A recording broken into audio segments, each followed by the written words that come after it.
फिलहाल आप कैकई मैया को मना लीजिए। तो कैकई मैया को बुलाया राम जी ने और कैकई मैया से कहा, मैया आज आपका राम आपसे कुछ मांगना चाहता है। मैया कहने लगी, राम मुझसे क्या मांगना चाहते हो, मांग लो। राम जी ने कहा, मैया कभी मांगा नहीं ना, इसलिए संकोच हो रहा है। माँ कहने लगी, राम अपनी माँ से मांगने में संकोच? अरे तुम्हें मांगने में विलंब होगा, इस कैकई को देने में विलंब नहीं होगा। तुम एक बार मांग के तो देखो। राम जी ने कहा, माँ पहली बार मांग रहा हूँ और ऐसा मांग रहा हूँ, इससे शायद क्या पता आपको दुख भी प्राप्त हो। माता कैकई कहने लगी, राम यदि तुम्हें प्रसन्न करने के बाद में यदि मुझे दुख भी प्राप्त हो तो उस दुख को भी मैं सहन कर लूंगी, इसमें मेरे मन में कोई चिंता नहीं। तुम बताओ तुम्हें क्या चाहिए। राम जी ने कहा, माँ यदि मैंने मांग लिया मना तो नहीं करोगी? कैकई माँ कहती, नहीं। राम जी ने कहा, पहले वचन दो माँ कि तुम मना नहीं करोगी। माता कैकई कहती, अच्छा जाओ, मैंने वचन दिया नहीं मना करूंगी।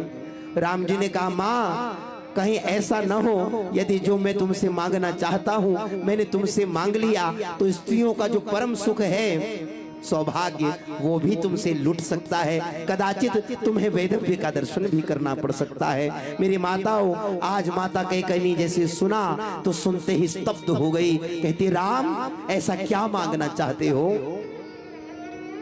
ऐसी क्या कामना करना चाहते हो जिससे मुझे वैधव्य का विधवा रूप भी अपना दर्शन करना पड़े? क्या मांगना चाहते हो, एक बार मांगकर तो देखो। राम जी ने कहा, माँ यदि आप सुनिश्चित करें तो मैं आपसे मांगू। और आज कैकई मैया ने हृदय पर पत्थर रख लिया। कहती है, राम अगर तुम्हारी प्रसन्नता इसमें है तो कैकई अपने वैधव्य का भी दर्शन कर लेगी। मांगो, तुम्हें क्या चाहिए? राम जी ने कहा,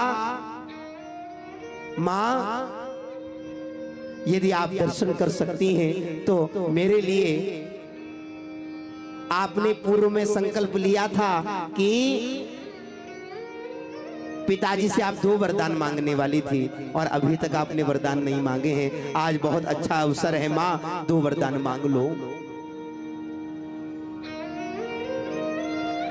माता कैकई कहने लगी, कौन से वरदान मांगूं? राम जी कहने लगे, माँ वरदान तो ऐसे हैं इससे आपका अपयश भी हो सकता है, लोग आपको गालियां भी देंगे कि कैकई जैसी किसी की माता न हो।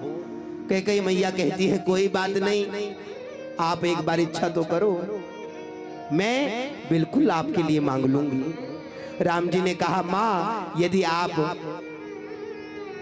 मेरी प्रसन्नता के लिए सब कुछ करना चाहते हैं तो पिताजी से मांग लीजिए। माँ ने कहा, क्या मांगू?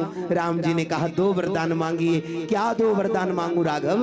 राम जी कहते हैं, माँ वरदान में ये मांग लीजिए कि मेरे बड़े बेटे राम को 14 वर्ष का वनवास प्राप्त हो और मेरे पुत्र भरत को राजपीठ प्राप्त हो जाए।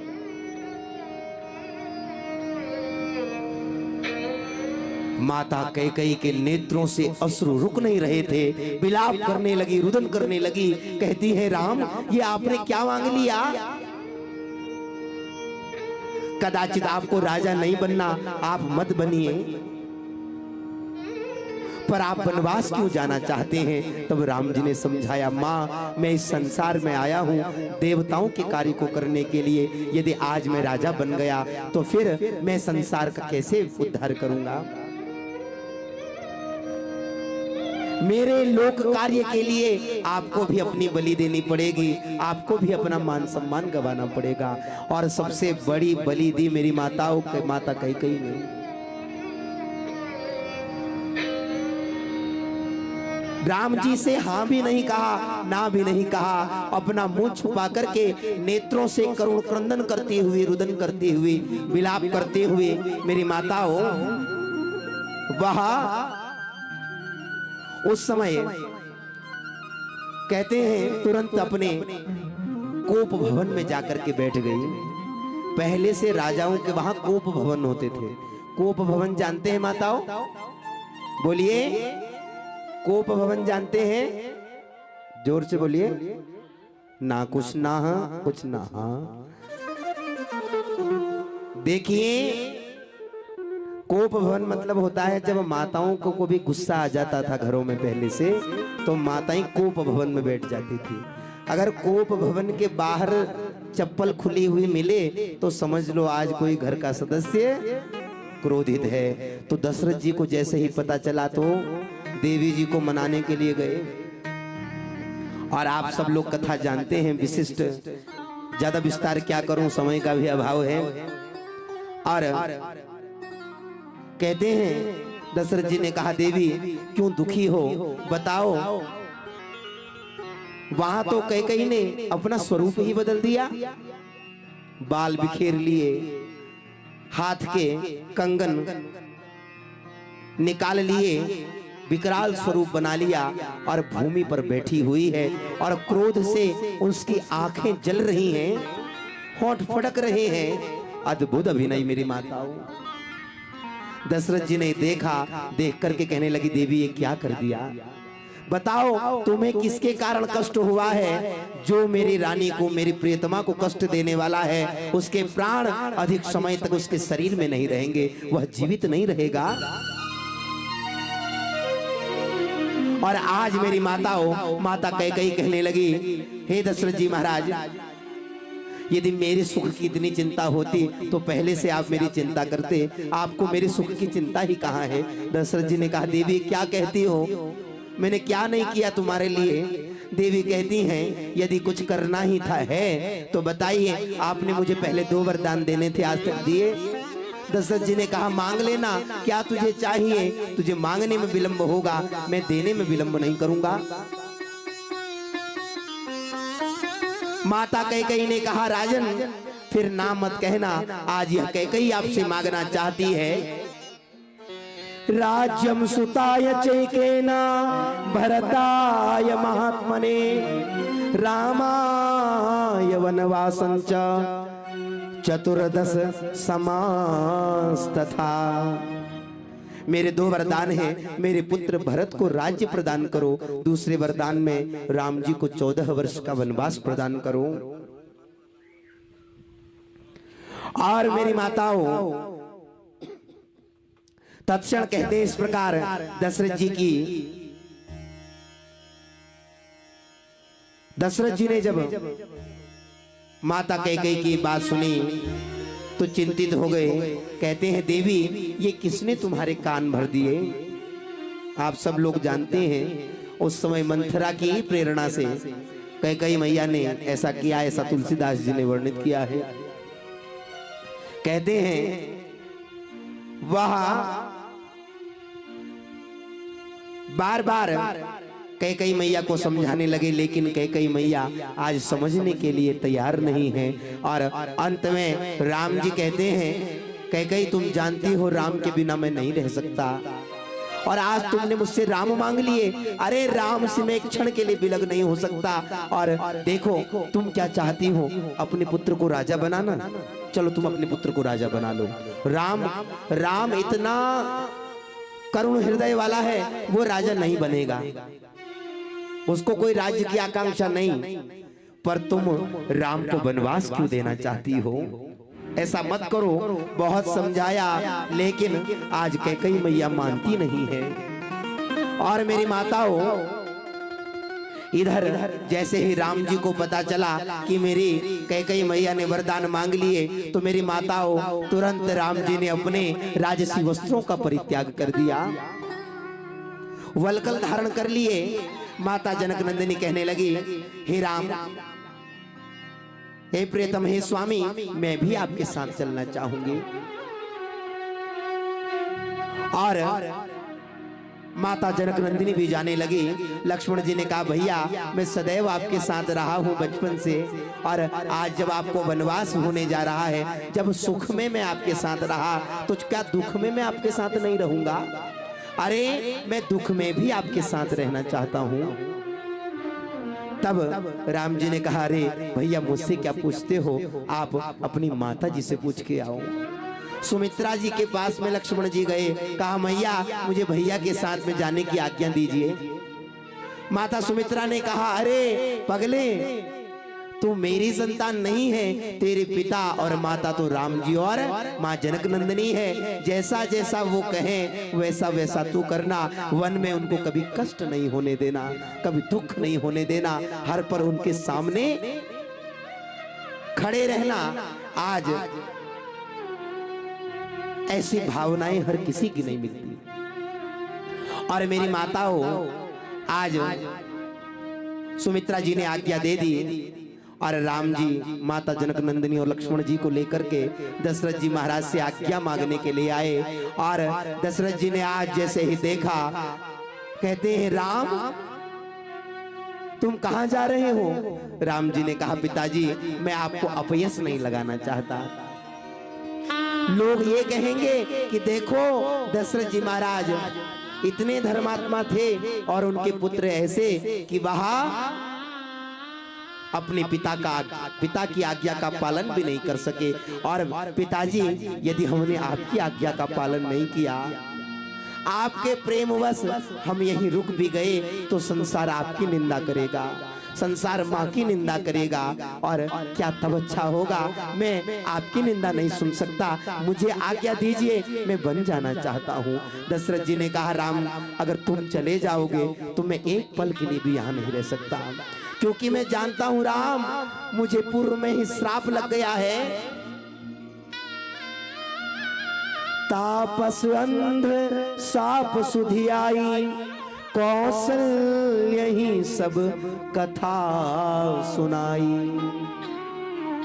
कौशल्या माता राम जी के समक्ष, दशरथ जी के समक्ष खड़ी हैं। और आज दशरथ जी महाराज कहते हैं कौशल्या यह राम मुझसे वन जाने की आज्ञा मांग रहा है, पर मैं जानता हूं अब मेरे मृत्यु का काल नजदीक आ गया है, अब मैं जीवित नहीं रहने वाला।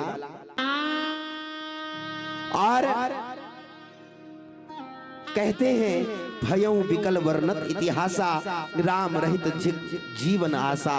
कहने लगे कि राम के बिना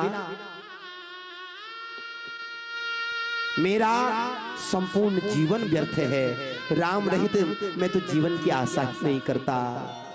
और कहते हैं आज दशरथ जी महाराज कौशल्या मैया से कहते हैं कौशल्या तुझे पता है जब राम धूल में भी सने होते थे और पिताजी कहकर के जब मेरे समीप आते थे मैं इन्हें अपने गले से लगा लेता था, और जो सुख मुझे मिलता था ना उस सुख को मैं कभी भूलना नहीं चाहता।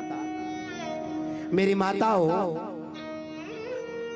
जो माता पिता अपने संतान को उत्पन्न करते हैं वो माता पिता ही जानते हैं संतान का महत्व, कि संतान से विलग होना क्या होता है। एक पिता एक माता अपने बच्चे को रोजगार के लिए अपने दिल से अपने हृदय से दूर कर देती है। सोचिए वह अपने हृदय में कितना बड़ा पत्थर रखती होगी, वह पिता अपने हृदय पर कितना बड़ा पत्थर रखता होगा कि जो उसके हृदय का टुकड़ा है उसको मात्र कुछ पैसे कमाने के लिए वह परदेश भेज देता है।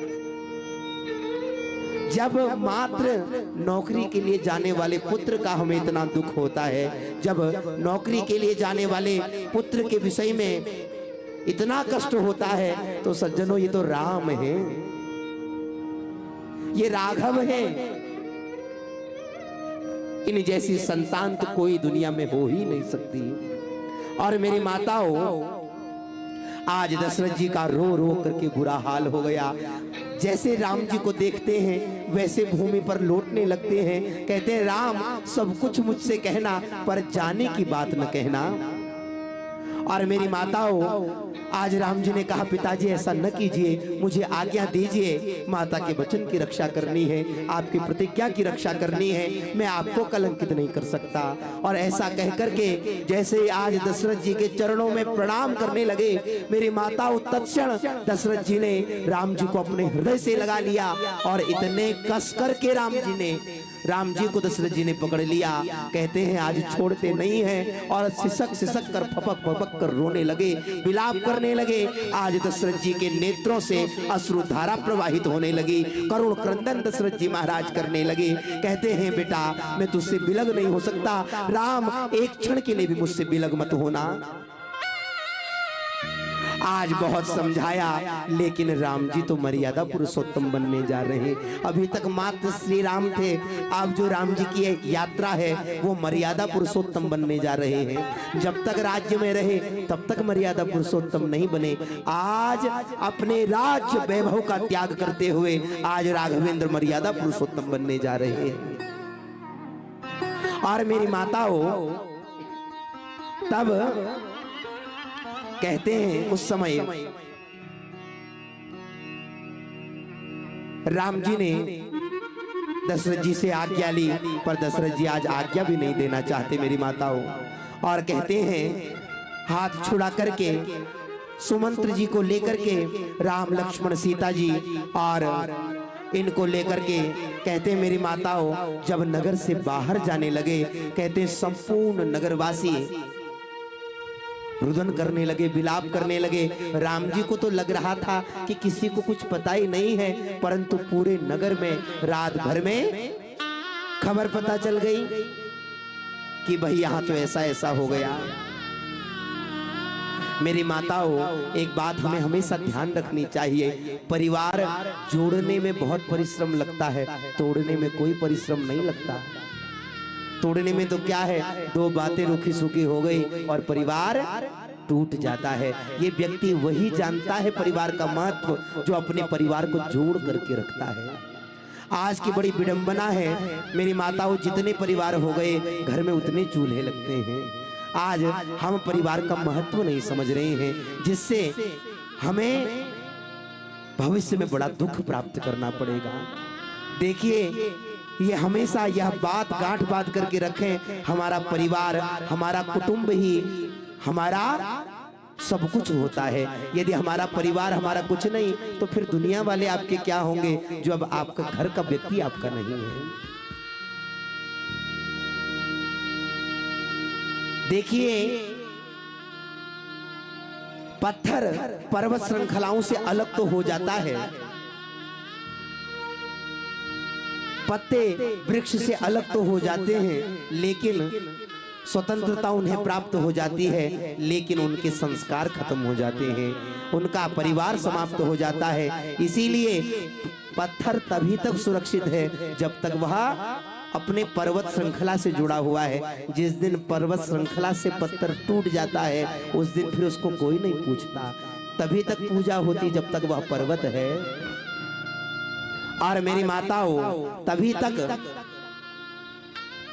पत्तों का सम्मान है जब तक वो वृक्ष से जुड़े हुए हैं। जिस दिन वह वृक्ष से अलग हो जाते हैं उस दिन पत्तों को फिर कोई नहीं पूछता। और हमारी भी वही हालत होती है, हमें भी तभी पूछा जाता है जब हम परिवार में एकजुट बन करके रहते हैं।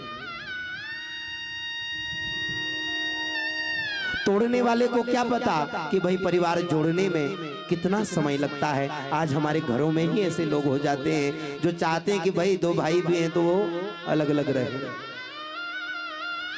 तो जिनको देख करके बड़ी विडंबना होती है, हमें इन बातों का चिंतन करना चाहिए। तो मेरी